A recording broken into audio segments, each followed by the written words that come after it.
Assalamualaikum warahmatullahi wabarakatuh. Hari ini kita akan belajar kelas 6 tema 8 subtema 1 pembelajaran 3. Fokus pembelajaran kita adalah IPS, Bahasa Indonesia, dan PPKN. Adapun tujuan pembelajaran kita adalah siswa mampu mengidentifikasi kata kunci dari tiap paragraf bacaan. Kemudian, siswa mampu mengidentifikasi karakteristik geografis negara-negara di wilayah ASEAN. Selanjutnya, dengan mendiskusikan Undang-Undang Pasal 32 Tahun 2009, siswa mampu memahami tentang lingkungan sehat dan bersih adalah hak semua warga negara. Kemudian, siswa dapat memahami hal-hal yang dapat dilakukan untuk menjaga lingkungan sebagai perwujudan kewajibannya sebagai anggota masyarakat. Kita masuk dulu ke materi bahasa Indonesia. Apakah kalian memiliki tetangga? Kira-kira apa ya pengertian tetangga? Iya, tetangga tentu orang yang dekat dengan kita rumahnya. Kata kunci tetangga adalah kedekatan. Kalau di lingkungan rumah, kita punya tetangga. Di lingkungan negara, tentu kita juga punya tetangga. Coba perhatikan peta Asia Tenggara.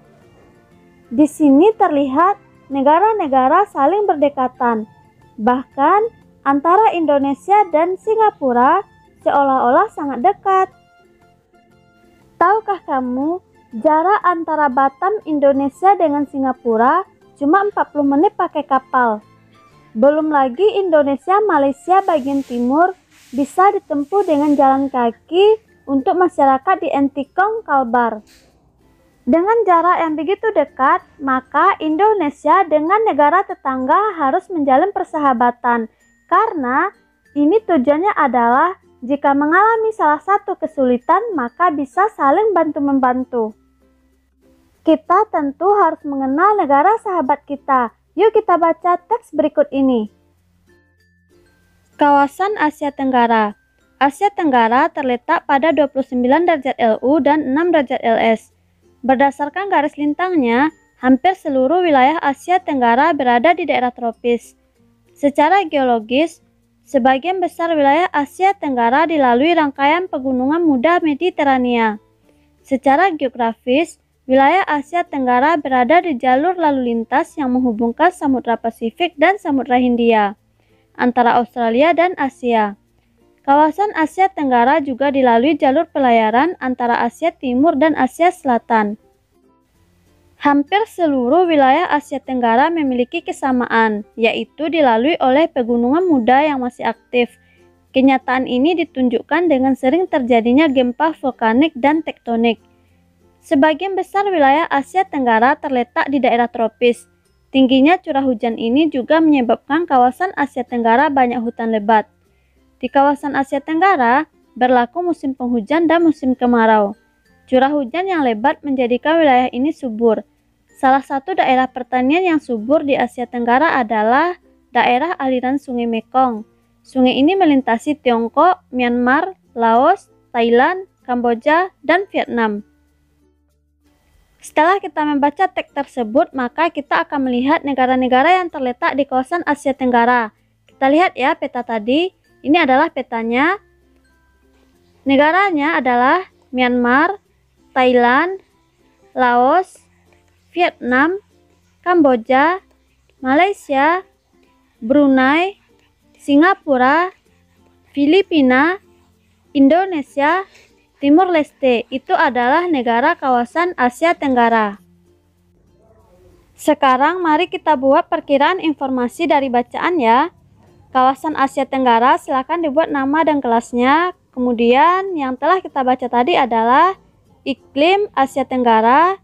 Selanjutnya letak Asia Tenggara secara astronomis. Kemudian kondisi alam Asia Tenggara. Letak Asia Tenggara secara geografis. Negara-negara Asia Tenggara. Kita masuk ke materi IPS ya. Tentang keadaan alam negara Singapura. Kita perhatikan peta dan tulisan di sini. Tulisannya silahkan dibaca dan petanya silahkan diamati.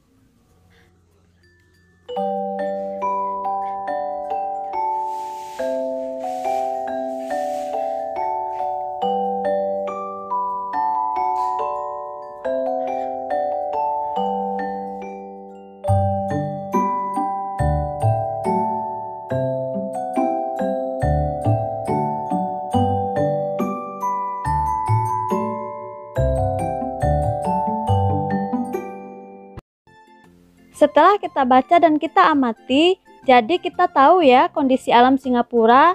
Kondisi alam Singapura adalah Singapura negara kepulauan. Panjang Singapura 41,8 km. Lebar Singapura 22,9 km. Hampir semua wilayahnya dataran rendah. Suhu udara rata-rata 26 derajat Celcius. Singapura memiliki 63 pulau kecil. Ini adalah fakta menarik tentang negara Singapura. Ibu kotanya bernama Singapura. Luas negaranya cuma 622 km persegi. Etnis yang ada adalah Tionghoa, Melayu, dan Tamil India. Agama penduduknya adalah Tao, Buddha, Islam, dan Kristen. Mata uangnya bernama dolar Singapura. Lagu kebangsaannya, Majulah Singapura. Singapura negara kecil tapi kaya. Singapura miskin sumber daya alam, tapi mampu memaksimalkan potensi daerahnya melalui perdagangan dan pariwisata. Singapura merupakan negara yang bersih dan rapi. Bendera Singapura merah putih, hampir mirip dengan Indonesia. Bedanya, Singapura terdapat simbol bulan sabit dan bintang. Sangat menarik ya tentang Singapura ini. Semoga kita bisa maju seperti Singapura. Kita lanjutkan untuk materi PPKN ya. Kita akan membaca tentang teks negara Singapura. Kita baca ya. Singapura kini sudah menjadi negara maju dan sangat terkenal di dunia. Meskipun luas wilayahnya tidak seberapa, tetapi Singapura menjadi salah satu tujuan wisata dunia. Selain perkembangannya yang pesat, negara Singapura ternyata juga mendapatkan predikat negara terbersih di dunia. Rakyat dan pemerintah Singapura sangat sadar dan peduli akan kebersihan lingkungannya. Bahkan, untuk menjaga kebersihannya, pemerintah Singapura telah membuat peraturan ketat untuk seluruh masyarakat yang tinggal di negara tersebut. Dari segala lingkup tentang aturan untuk kebersihan semuanya harus ditaati. Bahkan tidak menyiram toilet saja akan dikenakan denda yang sangat tinggi. Setelah kita membaca teks tentang negara Singapura, sekarang kita akan menuliskan hal-hal positif yang dapat dicontoh dari negara Singapura. Pertama, rakyat dan pemerintah sangat sadar dan peduli kebersihan lingkungan. Kemudian, untuk menjaga kebersihan, pemerintah itu membuat aturan yang ketat. Selanjutnya, Singapura itu adalah negara yang maju. Pertanyaannya, mungkinkah negara Indonesia menjadi salah satu negara terbersih di dunia seperti Singapura?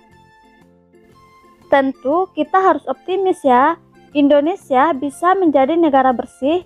Hal tersebut tentu mulai dari kesadaran masyarakat dan pemerintah terhadap pentingnya kebersihan, serta perlu aturan dan sanksi tegas bagi pelanggarnya. Hal yang harus dilakukan oleh masyarakat dan pemerintah Indonesia untuk mencapai itu adalah mensosialisasikan lebih gencar lagi kepada seluruh masyarakat akan pentingnya kebersihan. Pemerintah juga harus merancang aturan yang ketat tentang kebersihan, sedangkan masyarakat melaksanakan dengan penuh kesadaran dan tanggung jawab sebagai warga negara yang baik. Dengan demikian, hal itu akan tercapai. Kemudian, apakah kebersihan Singapura merupakan hasil kerjasama pemerintah dan warga negaranya? Tentu saja, karena pemerintah dan warga harus sama-sama mendukung dalam hal kebaikan, seperti kebersihan, karena yang merasakan manfaatnya tentu warga juga. Kita baca teks Ayo Mengamati ini ya. Pemerintah Singapura membuat peraturan yang ketat untuk seluruh masyarakat yang tinggal di negara tersebut. Setiap warga negara berkewajiban untuk menjaga lingkungannya, sehingga setiap warganya dapat hidup di lingkungan yang baik dan sehat. Sebagai warga negara Indonesia, kita juga memiliki kewajiban untuk menjaga lingkungan hidup agar tetap baik dan sehat. Kewajiban adalah sesuatu yang harus kita lakukan. Menjaga lingkungan merupakan kewajiban yang harus ditunaikan oleh setiap anggota masyarakat tanpa membedakan umur, jenis kelamin, ataupun status sosial. Kewajiban menjaga lingkungan dapat dimulai dari keluarga. Keluarga adalah komunitas masyarakat yang paling kecil. Keberhasilan kita dalam melaksanakan kewajiban di lingkungan keluarga akan menentukan keberhasilan kita dalam melaksanakan kewajiban di lingkungan yang lebih besar. Bagaimana kewajiban kita itu? Kewajiban kita sebagai anggota keluarga yang pertama, menjaga kebersihan lingkungan rumah, menjaga kebersihan diri pribadi, menjaga nama baik keluarga, membantu orang tua, membersihkan pekerjaan di rumah, menjalani perintah orang tua. Selanjutnya, bandingkan kewajibanmu dengan kewajiban temanmu di keluarganya. Kewajiban sebagai anggota keluarga dengan teman-teman tentu sama ya. Apa yang dapat kita lakukan di rumah untuk menjaga kebersihan lingkungan? Pertama, bisa dengan cara menyapu halaman rumah, menguras bak air sekali seminggu, menyapu rumah setiap hari, menutup bak air di luar rumah, membakar sampah, menanam tanaman di sekitar rumah, contohnya bunga, membersihkan selokan air, membersihkan kaca jendela, dan sebagainya. Intinya, selalulah jaga kebersihan di lingkungan rumah kita agar terlihat bersih dan rapi serta sehat. Untuk pelajaran hari ini sampai di sini dulu ya. Assalamualaikum warahmatullahi wabarakatuh.